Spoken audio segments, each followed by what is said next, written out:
Pessoal, voltando aqui agora para falar do que mais cai. Tudo aqui agora é muito importante. Enfim, no próximo vídeo também, então fiquem ligados. Vou começar a transmitir de volta aqui. Deixa eu abrir em tela cheia. Bom, enfim, Getúlio Vargas inaugura o que a gente chama de Estado Novo. Novo por quê? Primeiro que ele queria se diferenciar de tudo que veio antes. É nesse período, inclusive, que a Primeira República, depois que, enfim, aquele período que a gente estudou anteriormente, que veio depois do Dom Pedro II, começou a ser chamada de República Velha. Não usem esse nome, ele sai de vez em quando da nossa boca, sai inclusive da minha, mas ele foi cunhado nesse período justamente porque o Getúlio queria falar, olha, a gente não pode voltar para a República Velha, estamos agora no Estado Novo, embutindo aí um juízo de valor que, enfim, era muito interessante para ele, Getúlio. Então, o Estado Novo é certamente, mas é certamente também um período muito decisivo para a história do Brasil por uma série de motivos, e a gente vai começar a ver agora. O primeiro é que a nossa primeira ditadura no Brasil republicano, oficialmente, com democracia muito capenga, né? Mas aqui, efetivamente, é a ditadura nos moldes clássicos. E, inclusive, uma coisa que sempre cai nas provas é a ditadura do Estado Novo é uma ditadura fascista? Não. Mas tem uma inspiração fascista muito grande. Aqui eu coloquei para vocês uma propaganda. Propaganda no Estado Novo, o personagem principal era o próprio Getúlio. Ele estava emulando claramente, ele estava copiando o tipo de propaganda política que era feita na Europa. Que, enfim, é justamente igual a esse. O personagem principal era o Mussolini na Itália, era o Hitler na Alemanha. Então, essa propaganda personalista imperou no Brasil do Estado Novo durante toda a sua vigência. E muito do apoio a Getúlio se deve aconteceu devido a essa propaganda. Mas não é o Estado fascista. Primeiro porque o fascismo é uma experiência, um conceito muito usado para explicar o estado da política europeia na década de 30 e 40. Por quê? Porque lá eles estavam tentando salvar o capitalismo europeu. Teve a crise de 29, era aquela crise mundial, e o Hitler estava tentando salvar o capitalismo de uma revolução comunista. O Mussolini também. Aqui no Brasil, realmente, Getúlio não queria o comunismo, não queria o socialismo, mas ele queria implementar o capitalismo. É diferente, fundamentalmente diferente. Por quê? Porque quase não existia indústria no Brasil, não existia industrialização. Era uma coisa muito precoce. E na época do Estado Novo, é a época que decisivamente o Brasil começa um processo de aceleração que a gente vai terminar o século XX como um dos países mais industrializados do mundo, para depois voltar a se desindustrializar, infelizmente. Mas é muito, muito marcante assim, o processo de industrialização que ocorreu no Brasil.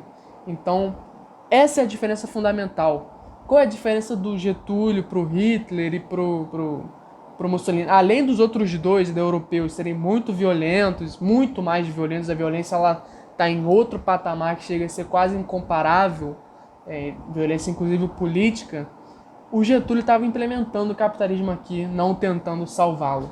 Beleza? Isso é mais ou menos complicado. Se vocês tiverem dúvida, venham falar comigo, por favor, ok? Vamos lá. Enfim, como eu acabei de dizer, a intervenção do Estado, seja na política, na economia e na sociedade, é um fator decisivo para entender o Estado Novo, e isso cai muito na prova, muito, muito, muito mesmo.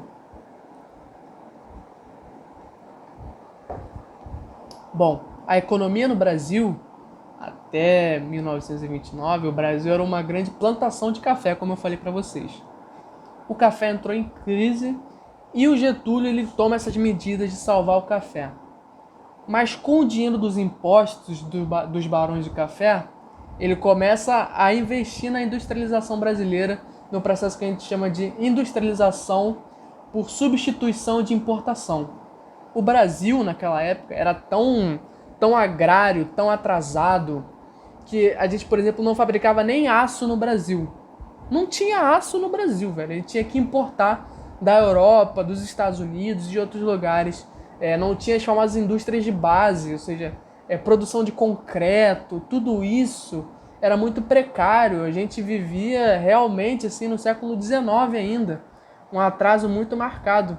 E nesse momento, com o dinheiro dos barões de café, ele pega esse dinheiro dos barões do café e começa a abrir empresas estatais, justamente das indústrias de base. Então, ferro, metal, mineração, começam a aparecer as primeiras fábricas de roupa, fábricas de têxtil, começam a se multiplicar, as coisas começam a ficar mais mecanizadas nesse momento.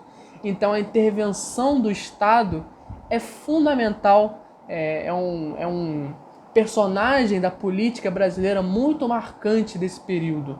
A atuação do Estado na política, ou seja, na figura do Vargas, ele centraliza completamente a política brasileira.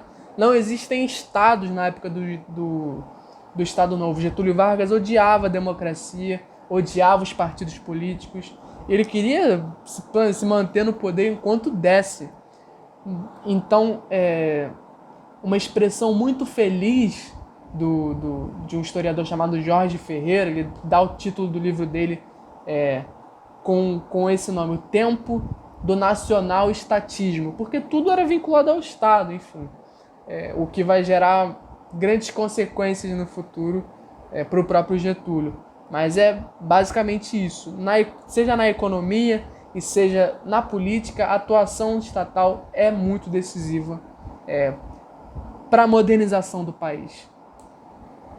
Por fim, e isso aqui também é fundamental de vocês entenderem, o Getúlio Vargas, como a gente vê, ele não é um ditador odiado, seja no dia de hoje. Assim. Até a contemporaneidade tem gente que defende Getúlio com unhas e dentes.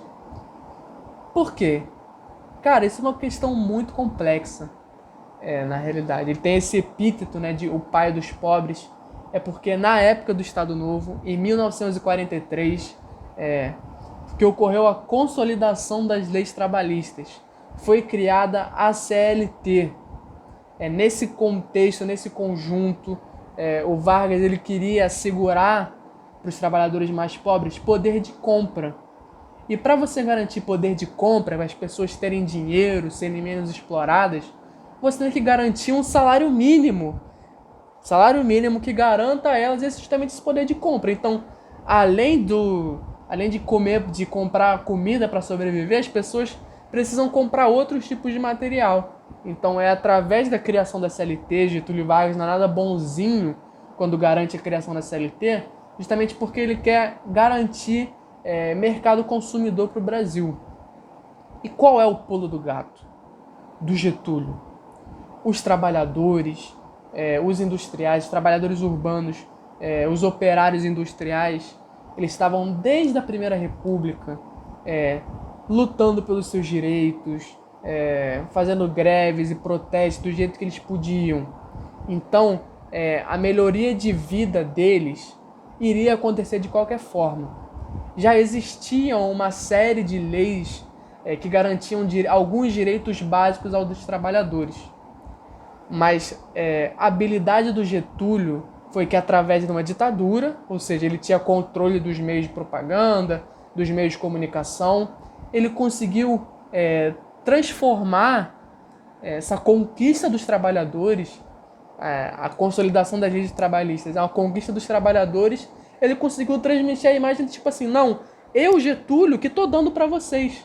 Vocês estão ganhando de mim a carteira de trabalho. Vocês estão ganhando de mim esse grande benefício. Quando na realidade foi uma grande conquista da classe trabalhadora brasileira.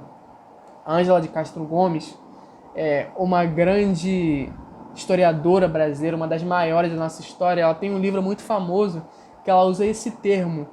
Nesse momento, o Getúlio, dialogando com os trabalhadores urbanos e industriais, ele está inventando o trabalhismo. Trabalhismo justamente essa relação entre Estado e trabalhadores, essa conversa muito íntima que o Getúlio conseguiu travar ao longo do governo dele.